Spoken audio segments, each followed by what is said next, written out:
사무엘상 9장 1절 보시죠.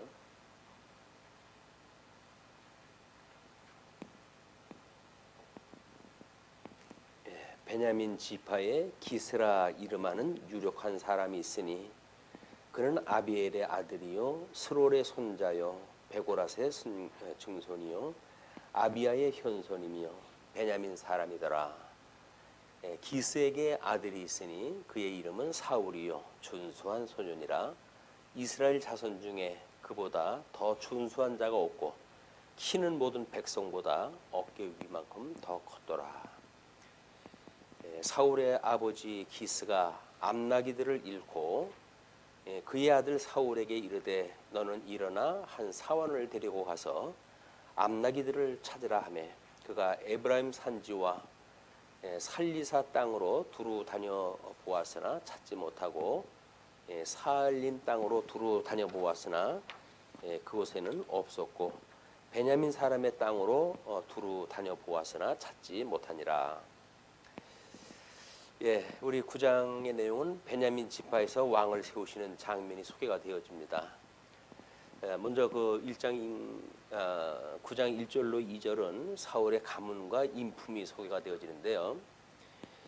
일단 베냐민 지파는 유다 지파의 그 위쪽에 자리를 차지해가지고 남북이 갈릴 때 다행히도 남쪽 유다에 속해져 있는 그 지역에 있게 되어지고요. 그러나 우리 사사기를 공부할 적에는 그 험한 꼴을 당하게 되어지는 민족 상쟁의 중요한 그런 원인을 제공했던 지파이기도 합니다. 그래서 그때 수많은 사람들이 죽었고 아마 지금 베냐민 지파에 기스라 이름하는 유력한 사람이 있다고 그러는데 이 사람은 그 전쟁 중에 피신되어졌던 그런 사람들 중에 하나가 아닌가 이런 생각이 듭니다. 그래서 가장 작은 자손이 되어져 있던 그 베냐민 지파인데 베냐민 지파 사람들은 나름대로 또 자부심이 있었어요. 그래서 아마 이제 이게 사울 임금이라든지 뭐 이런 것 어떤 출신 때문에 그러는지 우리 신약 성경에 오게 되면 그 바울도 자기가 베냐민 지파라고 하는 그거를 자랑스럽게 이야기를 하고 그렇습니다. 그래서 이런 그 문제가 물론 창세기에서 12아들 언약했을 때 그 언약했던 내용으로 보게 되면 베냐민 지파가 매우 아주 그 전쟁을 좋아하는 그런 그 민족으로 예언이 되고 그렇습니다. 그래서 그런 것이 사사기 때에 그렇게 성취가 되어진 걸로 이제 보통 이해도 하고 그러는데, 그러면 뭐 그 거기에서 이스라엘 12지파 중에 한 사람을 지금 이제 그 왕으로 추대했다 할 만큼 준수한 인물이 지금 이제 보인 겁니다. 그 준수한 것이 키가 모든 백성보다 어깨 위만큼 더 컸다고 이야기하는 걸로 보아서는 상당한 아마 그때 당시에 어떤 전쟁이 무력 전쟁 위주인데 상당한 그런 왕으로서의 품격이 주어졌던 인물인 것 같아요. 근데 이제 사울 그때 그런 그 배경 속에서 3절로 그 4절까지가 아버지의 암나기를 찾아 나선 사울이 소개가 되어지는 겁니다. 그래서 아버지 기스가 암나기들을 잃었는데 그의 아들 사울에게 너는 일어나 사원을 데려와서 암나기들을 찾아라 이렇게 이야기를 해요. 그러면 사울에게 한 사원만을 붙여가지고 암나기들을 찾으라 그러는데 몇 말인지는 뭐 언급이 안 돼요. 다만 복수로 되어진 걸로 봐서 2마리 이상에 대한 그런 것이 아닌가. 그때 당시에 암나기들은 상당히 돈이 좀 되었다고 그럽니다. 그러니까 이제 그런 어떤 필요가 있었고 하나님께서 왕을 세우는데 필요한 그 일이 개인적인 일에 들어갔을 적에는 잃어버렸던 이 암나기를 찾는 사소한 일로 뭔가 일이 이제 되어진다는 겁니다. 이것이 우리 인생사가 아닌가 싶어요. 모든 만사가 지극히 작은 일로 시작을 해가지고 그것이 지금 어떤 일을 준비하시기 위한 하나님의 섭리인가는 우리가 그런 걸 사태를 전체를 읽어내는 훈련이 끊임없이 되어야 이게 찾기가 쉬운 일입니다.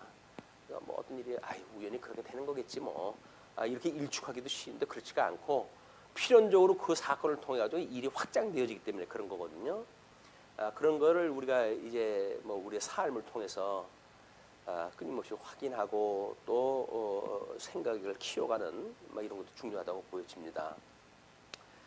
그런데 유감스럽게도 에브라임 산지 그다음에 베냐민 사람들의 온 땅을 다녔는데도 불구하고 찾지를 못했어요. 찾고 안 찾고도 하나님께서 그거를 뭔가를 섭리하시기 위한 조건이 되어지는 거죠. 그것이 5절로부터 14절까지 사환의 조언으로 해가지고 선지자를 찾아가는 사울이 소개가 되어집니다. 그들이 숲땅에 이른 때에 사울이 함께 가던 사원에게 이르되 돌아가자. 내 아버지께서 암나기 생각은 호사하고 우리를 위하여 걱정하실까 두려워하노라 하니 그가 대답하되 보소서 이 성읍에 하나님의 사람이 있는데 존경을 받는 사람이라 그가 말한 것은 반드시 다 응하나니 그리로 가사이다. 그가 혹 우리가 갈 길을 가르쳐 줄까 하나이다 하는지라. 사울이 그의 사환에게 이르되 우리가 가면 그 사람에게 무엇을 드리겠느냐? 우리 주머니에 먹을 것이 다하였으니 하나님의 사람에게 드릴 예물이 없도다. 무엇이 있느냐 하니 사환이 사울에게 다시 대답하여 이르되 보소서 내 손에 은 한 세겔의 4분의 1이 있으니 하나님의 사람에게 드려 우리 길을 가르쳐달라 하겠나이다 하더라. 이제 부모 걱정이 먼저 되어지니까 사울은 이제 찾는 걸 포기하고 가자 이렇게 이야기를 했더니 마침 그 사환이 우리가 거해져 있는 이 마을에 선견자가 하나가 있습니다. 그러니까는 기왕 여기까지 왔으니 그분을 만나고 우리가 갑시다. 그러면 그분이 우리의 길을 알려줄지도 모릅니다. 이렇게 이야기했다 해요.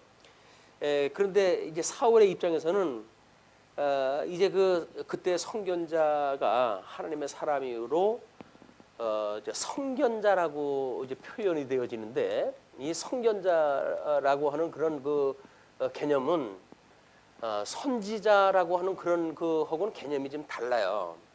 이 선지자는 어떤 삼직이 구별이 됐을 때 언급되어지는 이제 그런 사람이기도 한데 지금 이 9세기에 이때 이 사울의 어떤 환경에서의 선견자는 나름대로 사사시대 때 어떤 앞의 일을 미리 볼 수 있는 그런 사람들을 이제 지명을 하기 때문에 선견자로 나오기도 그럽니다. 그러나 9세기 때 그렇다고 해가지고 이 선지자의 개념이 그 이전에 없었냐 하면 그렇지 않죠. 왜냐하면 우리 모세 오경에 보게 되면 하나님께서 모세와 같은 선지자를 세우겠다라고 이야기를 해가지고 그 이후에 모세와 같은 그런 선지자를 이야기할 때는 그라고 하는 정관사를 붙여가지고 선지자를 이야기를 합니다. 이거는 바로 예수 그리스도를 예표하는 그런 일이기도 해요. 그 선지자라고 하는 그 이야기는 그냥 많은 선지자들과 다르게 모세와 같은 선지자를 세우리니 그가 너희를 이제 인도하겠다라고 이야기를 했기 때문에 이제 거기에 특별한 그 선지직을 감히 이렇게 하나님 앞에 수용하는 자들이 나오는데 만약에 정관사가 붙다고 하면 모세에게 언약했던 그 선지자의 일부를 이야기를 하는 겁니다.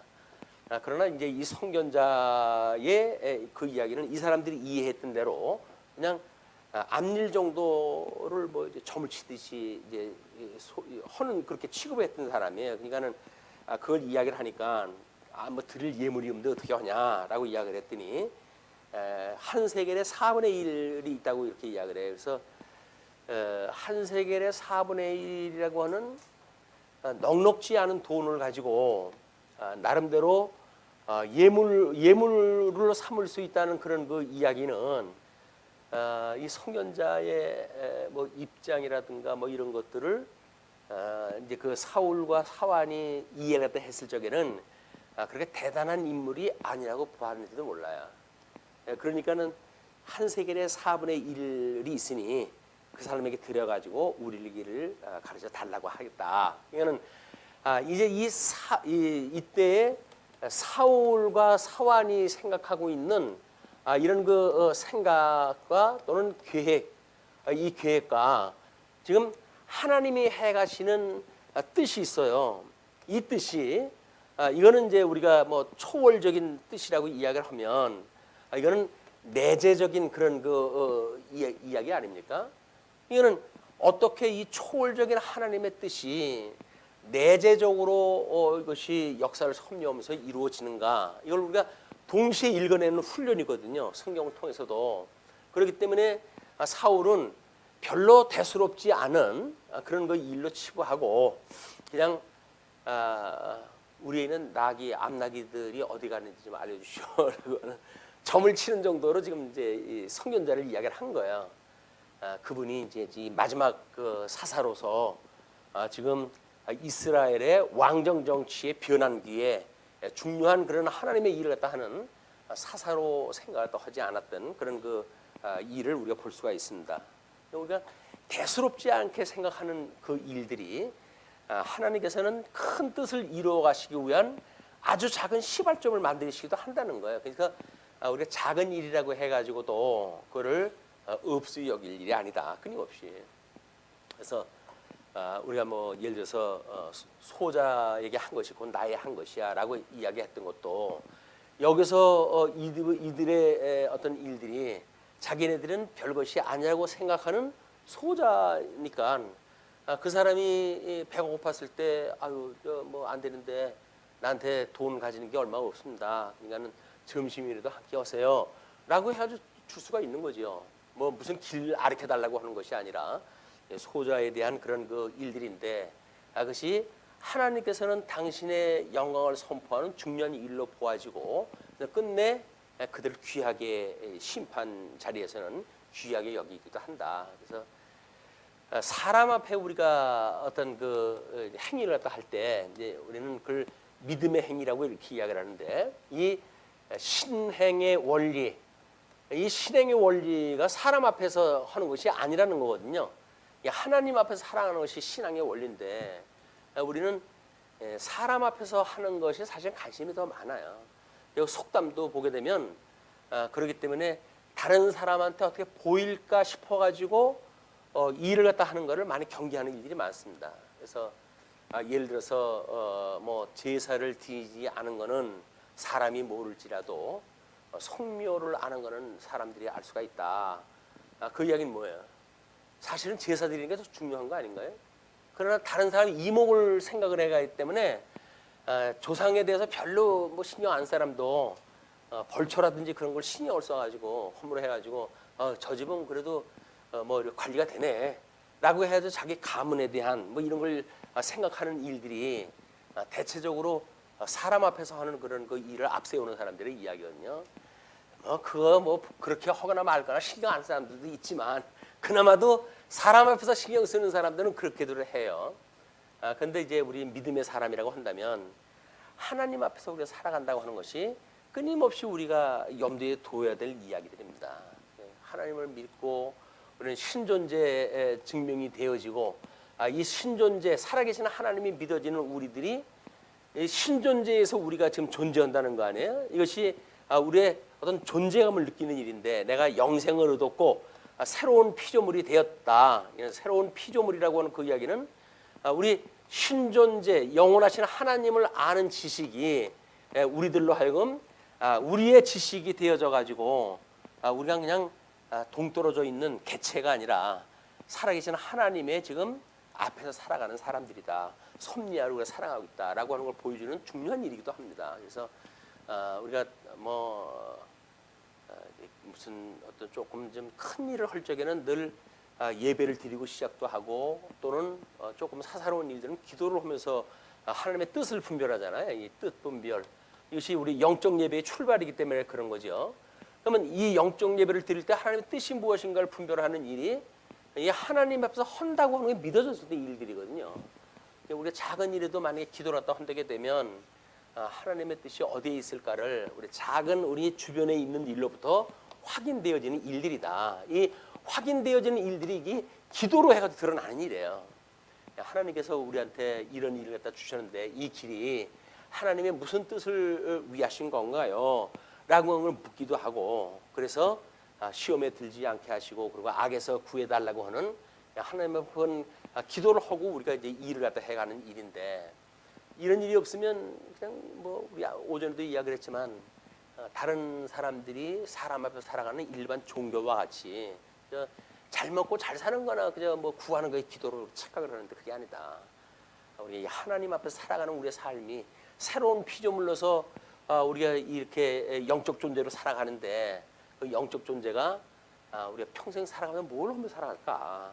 그것이 먹고 사는 것만 하고 가는 게 아니잖아요. 지금 우리가 산다고 하는 그 이야기는 실질적으로 신앙적인 그런 그 감각을 키워가는 일이기 때문에 뭐 그저 이게 익숙해지기 쉽고 이것이 이제 우리 이 내적인 삶의 함정입니다. 익숙해진다는 이야기는 뭔가 그 낯설지 않다는 이야기 아니에요. 긴장도가 떨어지고 긴장도가 떨어진다는 이야기는 그저 뭐 육체의 소욕을 따라서 살기 좋은 그런 여건이 만들어진다는 조건이기도 합니다.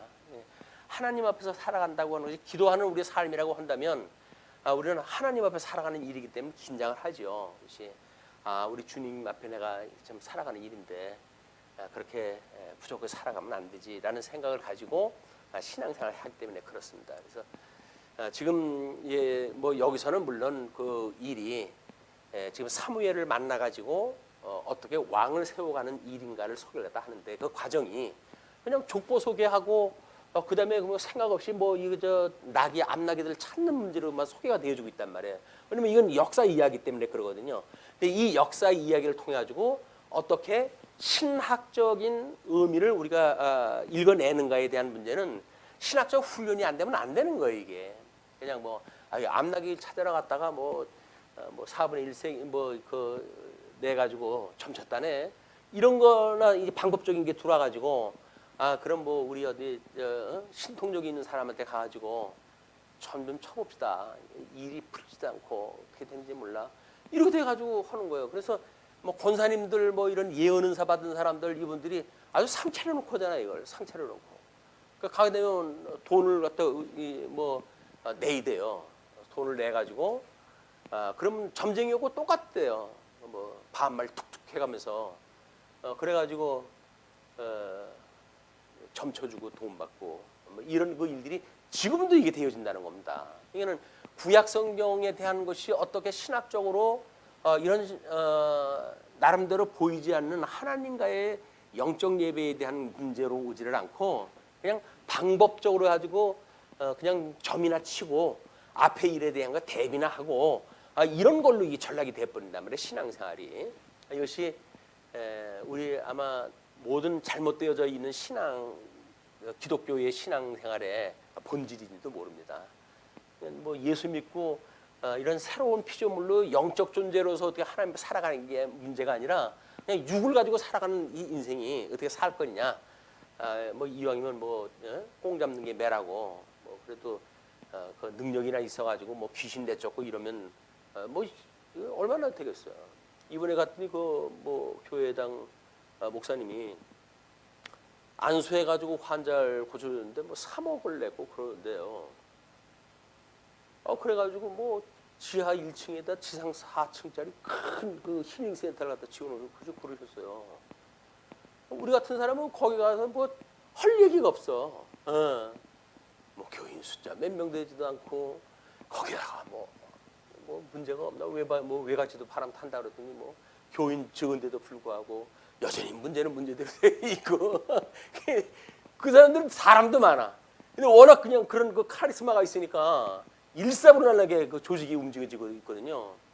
그래서 이런 쪽에 어떤 생각으로 보게 되면 참 능력도 좋다라는 생각도 들고 만약에 나도 그런 쪽으로도 하나님께서 섭리하시게 되면 그렇게 살아가지 않을까 그런 생각이 들기도 하고 그렇지만 뭐 그렇게 싫지만은 아닐 수도 있겠다는 생각이 드는 거예요. 이게 왜 아니 그런 그 일을 어디서 합니까?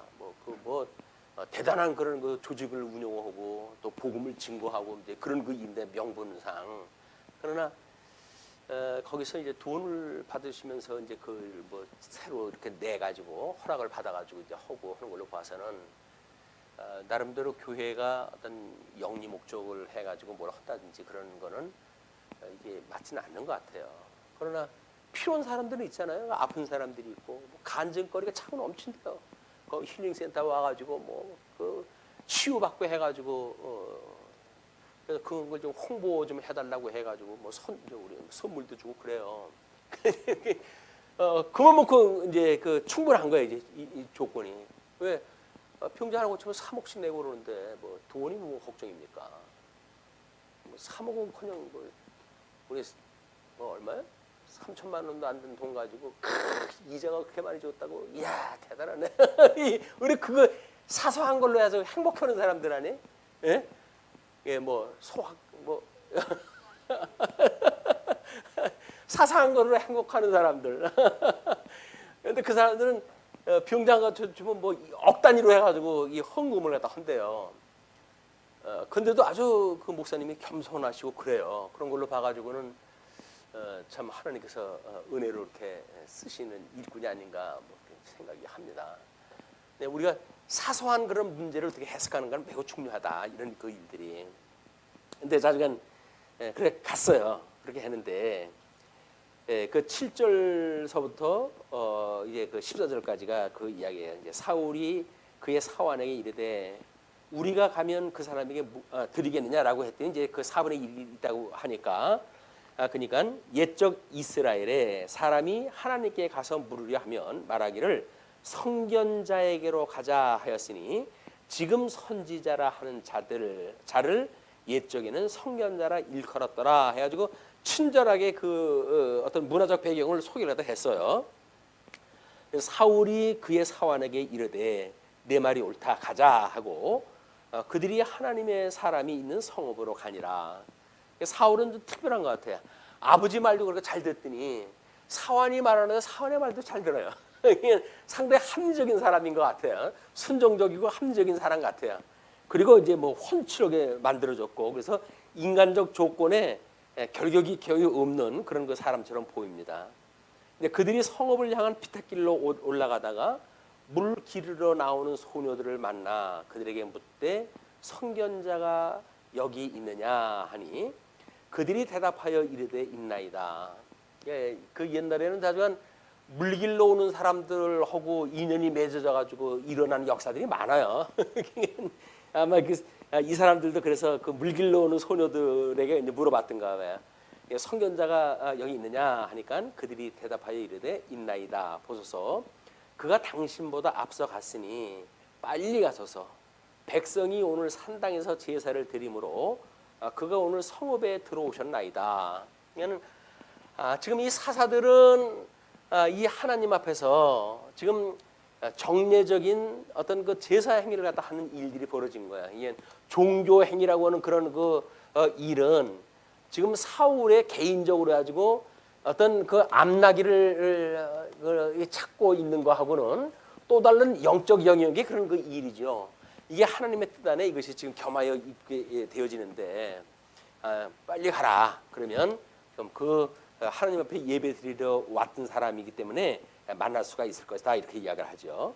그런데 당신들이 성읍으로 들어가면 그가 먹으러 산당에 올라가기 전에 곧 만나리이다.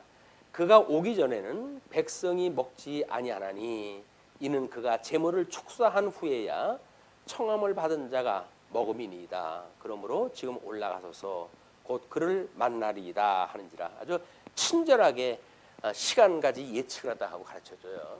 그런데 이것도 지금 뭐 물길러 가는 이쪽으로 해가지고 물길러 가는 소녀들이었고 또 이 종교 행위에 대한 것도 잘 알고 있는 그 일이었잖아요. 이것이 중보자의 사역이라는 게 늘 그렇습니다. 그래서 인간의 모습을 입고 또는 하나님의 그 신성을 가지고 오셨던 중보자처럼 뭐 양쪽을 다 알아야 이 중매가 잘 되는 일인데 지금 이 소녀들은 그렇게 상황을 잘 이제 이해를 했어요. 그래가지고 이제 그들이 성읍으로 올라가서 그리로 들어갈 때에 사무엘이 마침 산당으로 올라가려고 마주 나오더라. 그래서 만났어요. 이제 극적인 상봉입니다. 우리 하고 지금 이 사울하고의 극적인 그 만남이 시작이 되어지는데 15절로부터 21절까지 하나님이 사무엘에게 사울의 지명을 갖다 지시를 갖다 해요. 왕이 지명을 지시를 합니다. 사울이 오기 전날에 여호와께서 사무엘에게 알게 하여 이르시되, 선견자니까 미리 하나님께서 정보를 주셨는데 사무엘에게 알게 하여 이르시되, 내일 이맘때에 내가 베냐민 땅에서 한 사람을 내게로 보내리니 너는 그에게 기름을 부어 내 백성 이스라엘의 지도자로 삼으라. 그가 내 백성을 블레셋 사람들의 손에서 구원하리라. 내 백성의 부르짖음이 내게 상달되었으므로 내가 그들을 돌보았노라 하셨더니, 하나님께서 이미 가지고 계시던 뜻이에요. 이게 뜻인데 이거와 상관없이 지금 뭐 이 사울의 그 가정에서는 암나기를 잃고 사울하고 그걸 찾아가지고 이리저리 돌아다니는 그런 그 일이 있었던 거거든요. 근데 그 타이밍을 절묘하게 지금 이 사무엘과 사울하고 조우되는 시간까지도 하나님께서 기가 막히게 조정으로 되어진 거야. 그러니까는 하나님의 이 뜻이라고 하는 그런 그 이야기는 어떤 것 하나 시간과 또는 공간과 또는 형상과 이것이 어떤 거 하나 무시되어지는 일이 없어요. 다 이게 그런 속에서 하나님의 뜻이 이루어진다. 그러니까는 우리의 이 작은 생각 하나까지도 하나님의 뜻 가운데 이게 이루어진단 말이에요. 그러니까 우리가 어떻게 하나님의 뜻을 구하는가에 대한 문제는 매우 중요한 일이다. 그런 그 일들이 우연히 일어나는 일이 없고, 그렇게 되어지게 되면 또 만약에 우연히 일어난 일이 없다고 한다면 그걸로 인해 가지고 크고 작은 일들이 일어날 수 있잖아요. 그렇게 될 때도 그것이 하나님께서 그 뜻을 이루어 가시기 위한 뭔가 이게 사초가 되어진단 말이에요. 그걸로 해가 일에 이 어떤 그 기반이 되어져 가지고 이제 일이 확정이 되어져 가는 일이기 때문에, 그래서 우리가 하나님이 우리를 사랑하신다고는 사랑이 확인되어지는 일만큼 이런 우리 작은 생각을 가지고 하는 성도들의 삶의 문제, 이런 그 문제에 정말 사랑의 확신, 이 확신을 가지고 우리가 살아가게 되어지는 일, 하나님이 나를 사랑하셔. 설사 우리를 아마 음부의 어떤 그런 자리에 필지라도, 우리 자리를 필지라도 하나님은 여기까지도 계셔라고는 임마누엘 하나님에 대한 신앙. 그래서 우리 영원하신 하나님이 나와 함께 하신다라고 하는 그 임마누엘 신앙이 우리들한테는 얼마나 중요한 건지 모릅니다. 하나님 나와 함께 하신다. 그래서 많은 길이든 흥하는 길이든 하나님 나와 함께 하셔. 이것이 우리들에게 이 확신을 갖다가 불러일으키고, 그 확신은 나름대로 하나님의 선한 뜻을 우리가 분별하기 위해서는 기도도 하고 영적 예배에 충분한 우리가 훈련을 돼가는 그런 그 과정이다. 그래서 신앙생활이 그냥 일상생활이 아무런 그 생각 없이 이루어지는 것이 아니라, 우리는 그럴지라도 하나님께서는 만사를 시간을 전부 배정을 해가지고 일하다 해가신다라고 하는 걸 우리가 생각하는 일은 매우 중요하다고 보여집니다.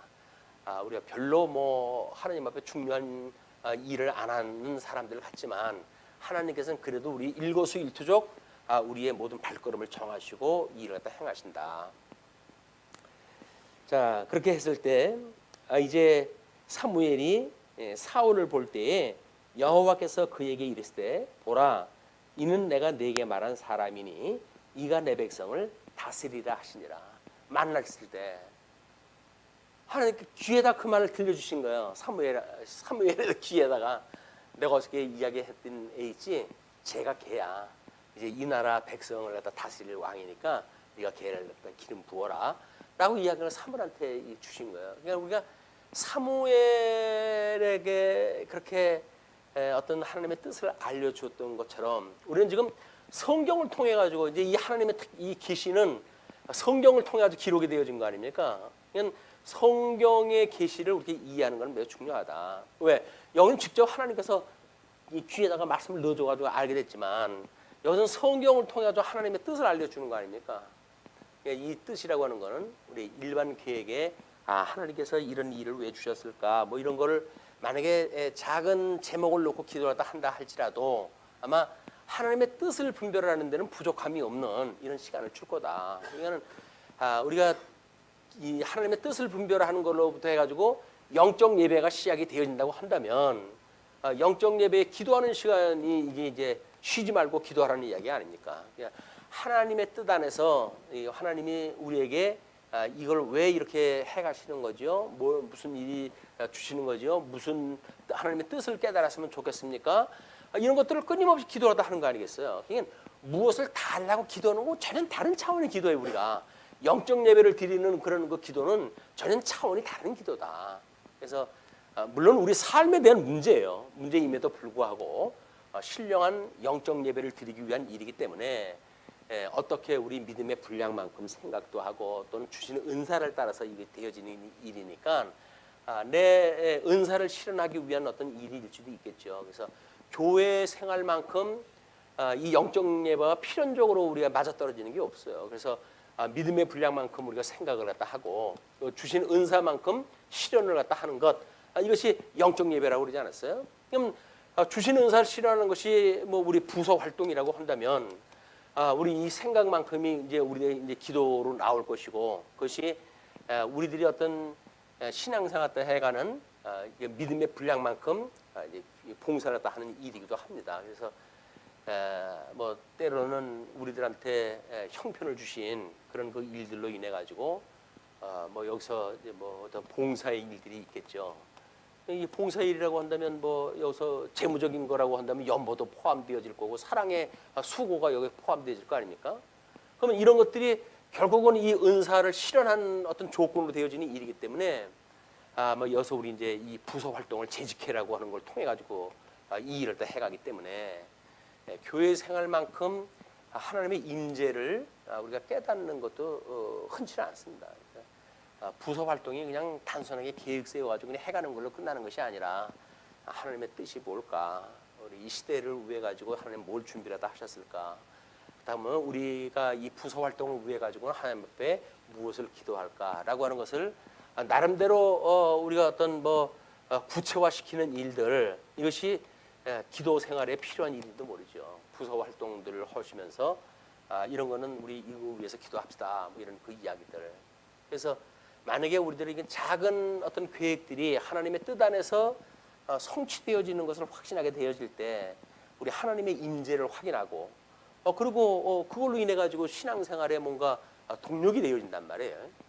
뭐 백날 다녀도 그저 뭐 왔다 갔다 이런 걸로만 끝나게 되면 뭐 확신이 없잖아요 이게. 그러다가 신비주의처럼 뭐가 뭐 바로바로 드러나는 것도 아니고.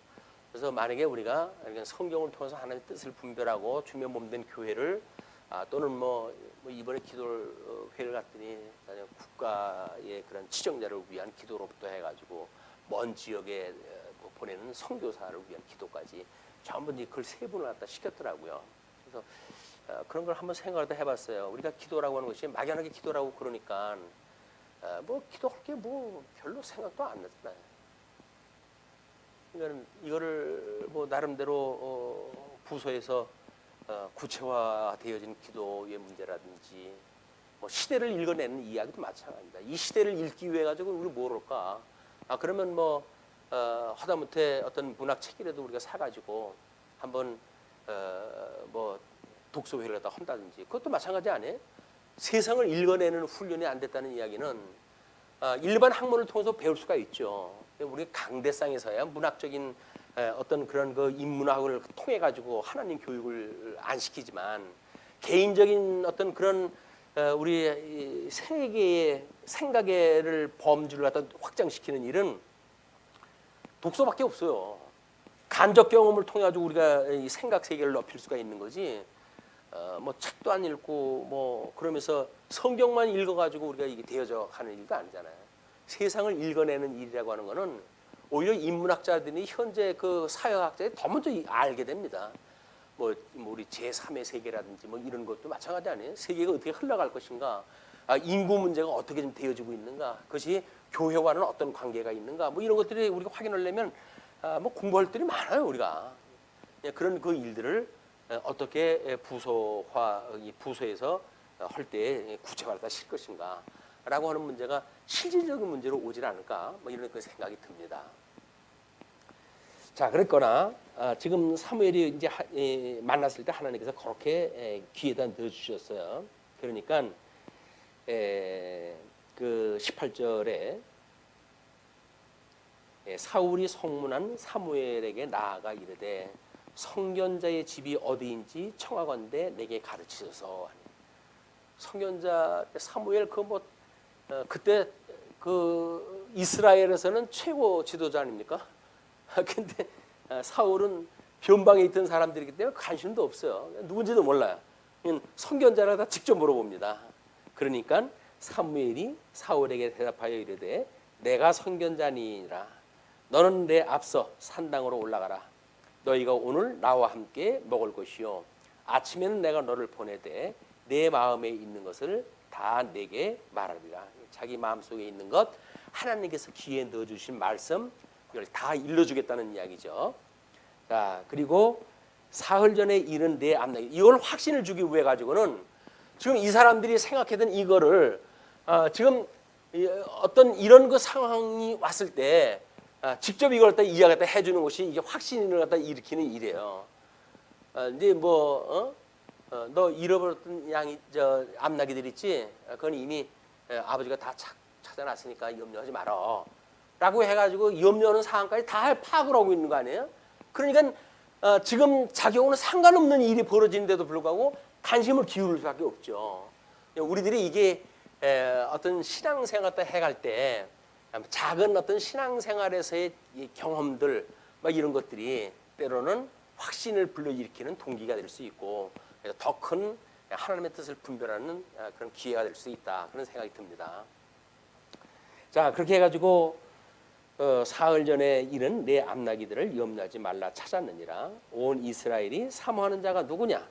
너와 내 아버지의 온 집이 아니냐 하는지라. 사울이 대답하여 이르되, 지금 전혀 기대 밖의 이야기를 듣는 겁니다. 이스라엘에 사모하는 자가 누구냐? 그 이야기는 지금 이스라엘 백성들이 뭘 요구했다는 거예요? 왕을 요구했다는 거 아니에요? 그런데 너와 내 아버지의 온 집이 아니냐라고 이야기하다 하니까 뭐야 이건 이런 게 이게 뭐 요즘 그 유행어로 해서 먹미 먹미 그런 뜻이에요. 그러니까 사울이 대답하여 이르되 나는 이스라엘 지파의 가장 작은 지파 베냐민 사람이 아니니까 또 나의 가족은 베냐민 지파 모든 가족 중에 가장 미약하지 아니하니까 당신이 어찌하여 내게 이같이 말씀하시나이까 하니. 요게 사울의 겸양했던 그때의 본 마음이에요. 그래서 경험이 그저 잃어버렸던 암낙이나 찾으러 다닐 정도의 순진한 사람, 특별한 어떤 그 일을 하지 않았을 때는 사람들이 다 순진해요. 근데 이제 뭐 왕이 돼가지고 전쟁 나가서 한번 이기고 자꾸 경력이 쌓이다 보게 되면 그다음에 이제 간이 배 밖으로 나오게 되어지는 겁니다. 그래서 우리가 이렇게 아무것도 아닌 그런 범인으로 세상을 살아갈 때가 가장 순진한 거예요. 이게 가장 순진한 것. 그때가 행복한지를 아시면 됩니다. 근데 만약에 뭘 하던 일들이 계획이 성공을 했다 하고 하기 시작을 하게 되면 그다음에 뭐 내 뜻대로 되는데 이렇게 되어지는 거예요. 그 뭐 나폴레옹이니 이런 사람들 다 그랬답니다. 뭐 여기 제일 그 독재자로 했던 사람들 다 그랬대요. 처음에는 그냥 뭐 지휘자를 갖다 시켜서 그 일에다 하니까 근데 일동차렷 하니까 다른 착착 뭐 되어지고 명령 한마디에 군대가 확확 돌아가더래요. 되네 이거. 사람이 하는 게 아니라 계급이 사람을 만들어 간다고 그러잖아요. 그렇게 되어지니까 이게 되는 거예요. 그러니까는 점점 그 수위를 갖다 높여가지고 전국을 갖다 완전히 장악을 하고 독재를 갖다 해가고 이렇게 되어지는 개인의 성장사를 우리가 보게 되어집니다. 말이 좋아 성장사지 패망사기도 하잖아요, 그게. 자, 그런데 22절로부터 이제 우리 27절까지 사무엘과 사울의 만남이 소개가 되어집니다. 사무엘이 사울과 그의 사환을 인도하여 객실로 들어가서 청한 자 중 상석에 앉게 하였는데 객은 30명 가량이었더라. 30명은 이미 사무엘과 이 어떤 종교 행위를 갖다 익숙해져 왔고 그 일을 하던 사람들이에요. 그 마땅히 이 사람들 중에 수장 자리를 갖다 줘야 되는데 아무것도 모르고 있는 사울을 갖다가 제일 상석에다 앉혀줍니다. 그러니까 사무엘이 요린에게 이르되 내가 내게 주며 내게 두라고 말한 그 부분을 가져오라. 이미 일러놓은 것까지 다 있어요. 그런데 이 요린이 넓적다리와 그것에 붙은 것을 가져다가 사울 앞에 놓는지라. 사무엘이 이르되 보라, 이는 두었던 것이니 내 앞에 놓고 먹어라. 내가 백성을 청할 때부터 너를 위하여 이것을 두고 이때를 기다리게 하였느니라. 그날에 사울이 사무엘과 함께 먹으니라. 이때 그 앞쪽다리, 넓적다리는 제물로 드릴 때 우측 그 납적다리를 갖다 드렸고, 왼쪽 넓적다리는 가장 그 상석에 있는 제사장에게 줬던 일들인데, 여기서 지금 사울에게 그 일을 먹게 한 거예요. 자, 그러면서 25절, 그들이 산당에서 내려 성읍에 들어가서는 사무엘이 사울과 함께 지붕에서 담화하고, 그러니까 지붕 위로 올라가지고 개인 면담이 시작이 되어진 거예요. 그렇게 하면서 그들이 일찍이 일어날새 동틀 때쯤이라 사무엘이 지붕에서 사울을 불러 이르되 일어나라, 내가 너를 보내리라 하매 사울이 일어나고 그 두 사람 사울과 사무엘이 함께 밖으로 나가서 성읍 끝에 이름에 사무엘이 사울에게 이르되 사환에게 우리를 앞서게 하라 하니라. 사환이 앞서감으로 또 이르되 너는 이제 잠깐 서 있으라, 내가 하나님의 말씀을 내게 들려주리라 하더라. 요즘 광고에 그런 거 나오더라고요. 둘이서 열심히 뭐 이야기를 하다가 그 서비스 하는 양반이 오니까 뚝 끊쳐요. 그러더니 그 사람이 가자마자 이야기의 담화가 계속되어지면서 비밀 보장에 대한 광고가 나오더라고요. 그러니까 하나님의 사환까지도 미리 보내는 거야. 이제 이 사무엘이. 그리고 사울하고 둘이서만 남아가지고 무슨 얘기를 갖다 했는지, 아마 그것이 아마 그 기름 부음에 받을 이야기, 하나님께서 자기 귀에다 들려주셨던 이야기, 이런 그 이야기를 허리지 않았을까, 그런 거 생각이 듭니다. 그래서 비밀이 바깥으로 새지 않도록 이제 사울의 그 귀에만 그 일을 들려주는 일이 하면서 그 헤어지게 되어지는 장면이 소개가 되어지고, 10장에 넘어가게 되면 사울이 기름 부음을 받는 직접적인 장면이 소개가 되어집니다. 오늘은 여기서 말씀 주시죠. 기도하시겠습니다.